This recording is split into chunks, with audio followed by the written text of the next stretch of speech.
Okay media మిత్రులందరూ నమస్కారం.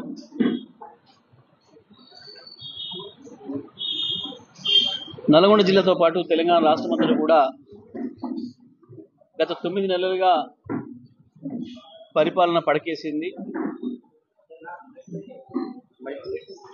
రాష్ట్రాన్ని తిరోగమనంలో నడుపుతున్నారు.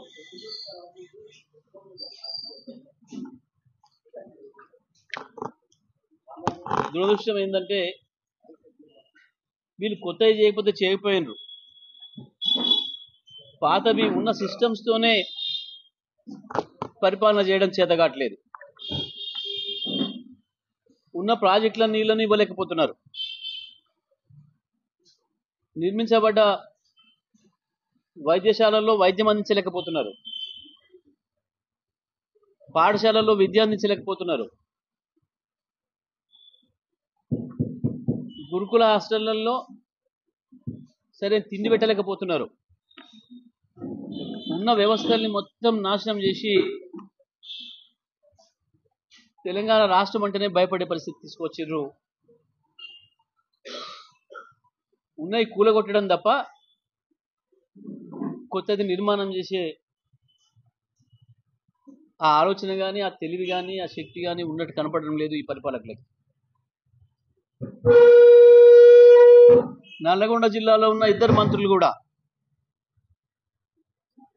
ఇద్దరికిద్దరు దద్దమ్మల్లాగానే ఉన్నారు. ఎవరి డిపార్ట్మెంట్తోని ఉరగబెట్టింది ఏమి లేదు. ప్రత్యేకించి నీళ్ళ విషయంలో, సాగర్ నీళ్ళ విషయంలో కావచ్చు, కృష్ణా నీళ్ళ విషయంలో, గోదావరి నీళ్ళ విషయంలో ఇద్దరికీ అవగాహన లేదు. నీళ్ళని సముద్రం పాలవుతున్నాయి మన కళ్ళ ముందే, కానీ పొలాలు మాత్రం ఎండిపోతున్నాయి. గత 60 సంవత్సరాలు వీళ్ళ పరిపాలనలో ఏం జరిగిందో 2014 ముందు మళ్ళీ ఈ 10 నెలల కాలంలో అవే పాత పరిస్థితులే మళ్ళీ ఉత్పన్నమవుతా ఉన్నాయి.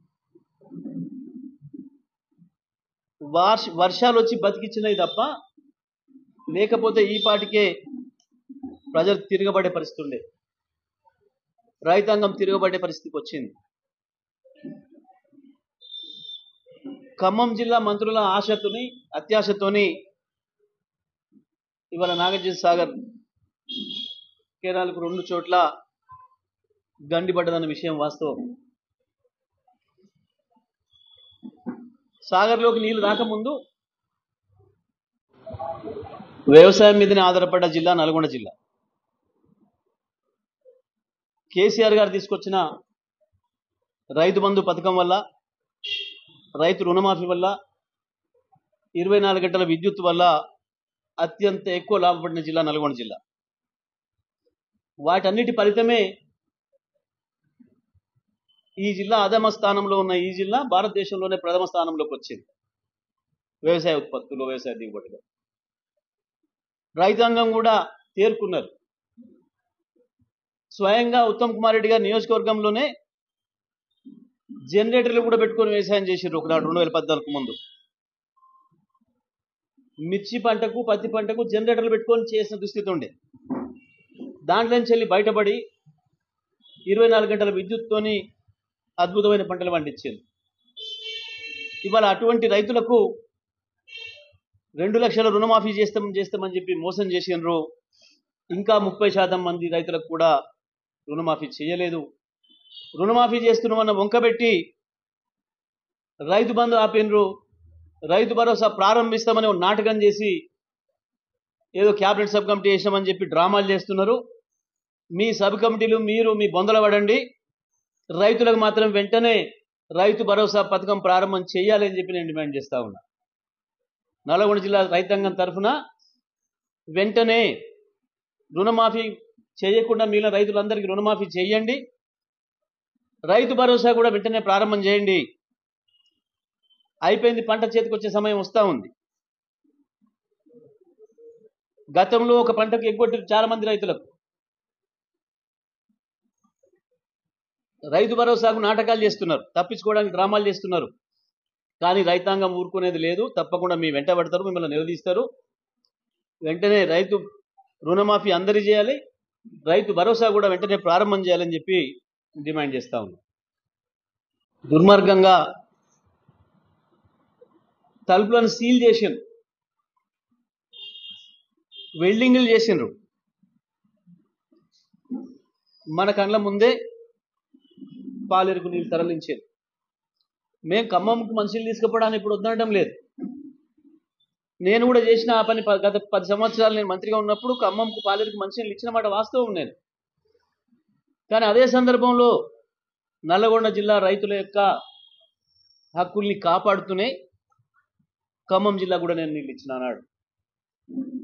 మధ్యలో కొద్ది రోజులు మా దగ్గరకు వచ్చి మళ్ళీ కాంగ్రెస్లో పోయిన ఒక పెద్ద మనిషి కూడా మాట్లాడిండి అయ్యాల. ఖమ్మం నీళ్ళు తీసుకుపోతుంటే జిల్లా మంత్రి ఏం చేస్తున్నాడు అని. ఎస్, నేనే పంపించినా అని చెప్పిన బాధ్యత. నేను మంత్రిని, మొత్తం రాష్ట్రానికి మంత్రిని. అయినా ఎవరి హక్కుల్ని ఎట్లా కాపాడాలో నాకు తెలుసు. వాళ్ళ మంచినీళ్ళ అవసరాలు తీస్తూనే నా జిల్లా రైతుల యొక్క హక్కుల్ని ఎట్లా కాపాడాలో ఆ పని చేసిన నేను ఆడు. కానీ వీళ్ళకి సోయి లేదు, వాళ్ళకి అత్యాశ ఉంది, వీళ్ళకి సోయి లేదు. దాంతో ఎప్పుడో 65 సంవత్సరాల క్రితం నిర్మాణం చేసుకున్న కాలం తెంపింది. తెగుతాయి కొన్ని సందర్భాల్లో, మనుషుల తప్పు లేకుండా కూడా తెగుతున్నాయి. దాన్ని మనమే తప్పట్టడం లేదు. మనకు కూడా గతంలో ఇక్కడ తెగింది ఒకసారి, నిడమనూరు దగ్గర. కరెక్ట్ 7 అంటే 7 రోజుల్లో పూర్తి చేయించినాం మేము నిలబడి, రాత్రి పగలు మా ఎమ్మెల్యేలు మేమందరం కూడా. 7వ రోజు సాయంత్రానికి పూర్తి చేసినాం. ఒక్క ఎకరం కాదు, ఒక మడి కాదు, ఒక పూస కూడా ఎండిపోనియలే. ఆ పద్ధతిలో మళ్ళీ నీళ్ళు ఇచ్చి. కానీ వాళ్ళు 20 రోజులైనా ఇంతవరకు దిక్కులేదు.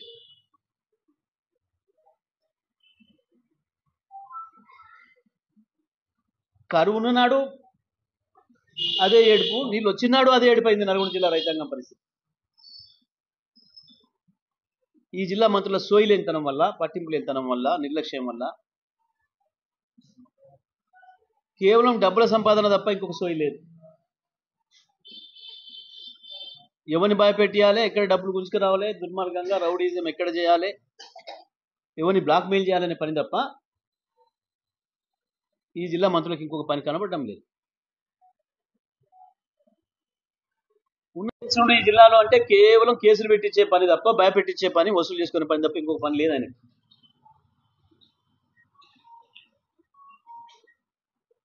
నిర్ణయాలు విలేకరులను కూడా పిలిచి భయపెట్టిస్తున్నాడట. ఇట్లా భయపెట్టించి రాజ్యం చేయడం అనేది ఎవరితో కాలేదు. గత చరిత్రలో ఎవడు నిలబడలే. ఇంకా 4 ఏళ్ళు ఉంది, ముందుంది ముసల పండగ. అప్పుడే మొదలైందని పోలీసులు అడ్డం పెట్టుకుంటున్నారు. పోలీసుల మీద ఆధారపడ్డారంటేనే మీరు ఇచ్చిన హామీలు నెరవేర్చలేకపోవడమే కాదు, ఉన్నది చేయలేకపోతున్నారు. మీ చేతగానితనాన్ని బయట పెట్టుకుంటున్నారు పోలీసుల మీద ఆధారపడి. ఇక ఏ శాఖతో పనిచేయించే పరిస్థితుల్లో వీరు కేవలం పోలీస్ శాఖతో తప్ప, అది కూడా చట్ట వ్యతిరేకమైన పనులు తప్ప.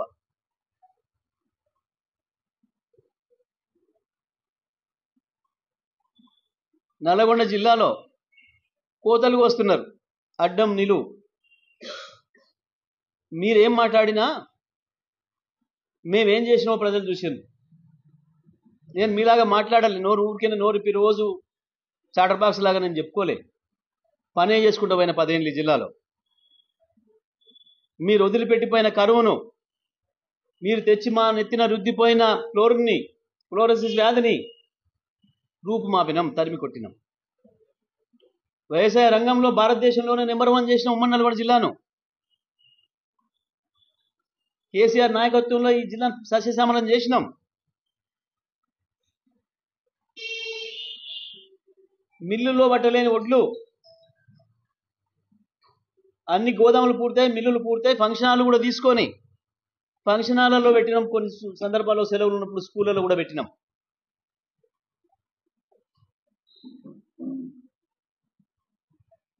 జిల్లాలో వ్యాపారం పెరిగింది, జిల్లా ఆర్థిక పరిస్థితి బాగుపడింది.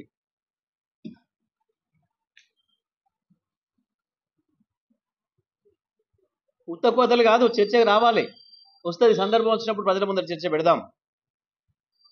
గత 60 ఏళ్ళు మీరు చేసిన నిర్వాహకం ఏందో, 10 ఏళ్లలో మేము ఈ జిల్లాను అభివృద్ధి చేసింది ఏందో, ఇప్పుడు ఈ ఏడాదిలో మీరు చేసింది ఏందో, ఇంకా సమయం ఉంది. మేమేం తొందరపడలే. కానీ మీ తప్పులకు, మీ అనుచరులు చేసిన ఆగడాలకి బయట పెట్టినందుకు సోషల్ మీడియా యాక్టివిస్టులను లేదా మెయిన్ మీడియా ప్రతినిధులను భయపెట్టించి కేసులు పెడతామని, దాడులు చేస్తామని, లేదా మీ మేనేజ్మెంట్తో మాట్లాడి నౌకర్లు పీకే ఇస్తామని మీరు చేస్తున్న నియంత్రిత వైఖరి ఏదైతే ఉందో దీన్ని నల్గొండ జిల్లా ప్రజలు సాధించరు, తిప్పి కొడతారు. ఎట్టి పరిస్థితుల్లో కూడా పోలీస్ అధికారులు కూడా మరొకసారి విజ్ఞప్తి చేస్తా ఉన్నా,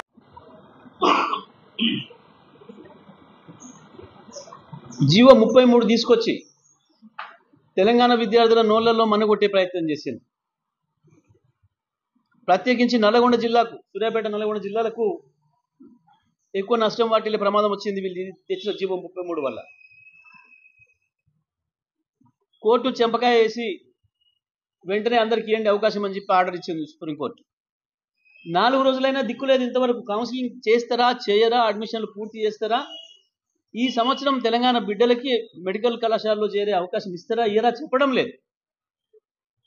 ముఖ్యమంత్రికి సోయలేదు, నా మంత్రులకు సోయలేదు.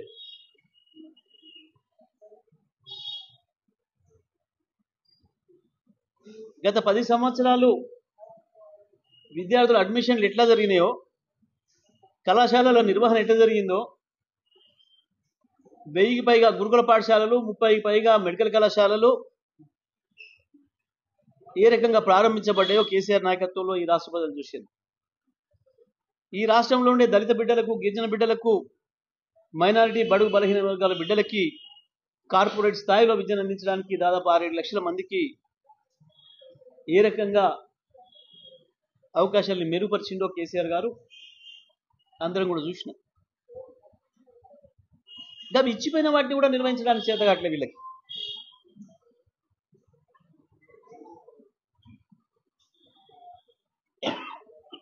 అప్పుడే పోలీసు రాజ్యం మొదలుపెట్టారు.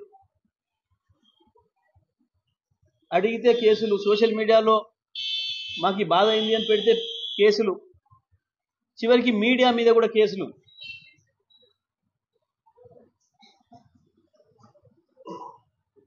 మీడియా యాజమాన్యాలలో వాళ్ళకుండే ఇన్ఫ్లుయెన్స్ను ఉపయోగించి ఏదైనా స్థానికంగా ఈ పొరపాటు జరిగింది, అధికార పార్టీ నాయకులకి తప్పు చేసిందని రాస్తే వాళ్ళ ఉద్యోగాలు కూడా కొట్టించే ప్రయత్నం చేస్తున్నారు. మీడియా మిత్రులు కూడా ఆ రకంగా భయపెట్టించే ప్రయత్నం చేస్తున్నారు. పోలీసుల ద్వారా భయపెట్టించే ప్రయత్నం చేస్తున్నారు. నేను జిల్లా ఎస్పీకి చెప్తా ఉన్నా, జిల్లా ఇతర పోలీస్ అధికారులకు చెప్తా ఉన్నా, మీరు నిబంధనలు అతిక్రమించి ఒక చిన్న తప్పు చేసినా శిక్షకు బాధ్యులైతారు. తర్వాత చట్ట ప్రకారమే పనిచేయండి. అది ఏ పార్టీ కార్యకర్తలైనా, సాధారణమైన ప్రజలైనా, మీడియా మిత్రులైనా, ఎవరితో వ్యవహరించినా చట్ట ప్రకారం మాత్రమే పనిచేయండి.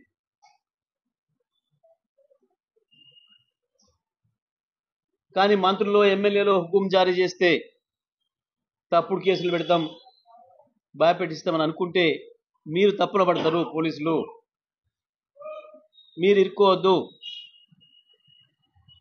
చూస్తున్నాం పక్క రాష్ట్రంలో ఏం పరిస్థితులు జరుగుతా ఉన్నాయో చూస్తూ ఉన్నాం, మీరందరూ గమనిస్తున్నారు.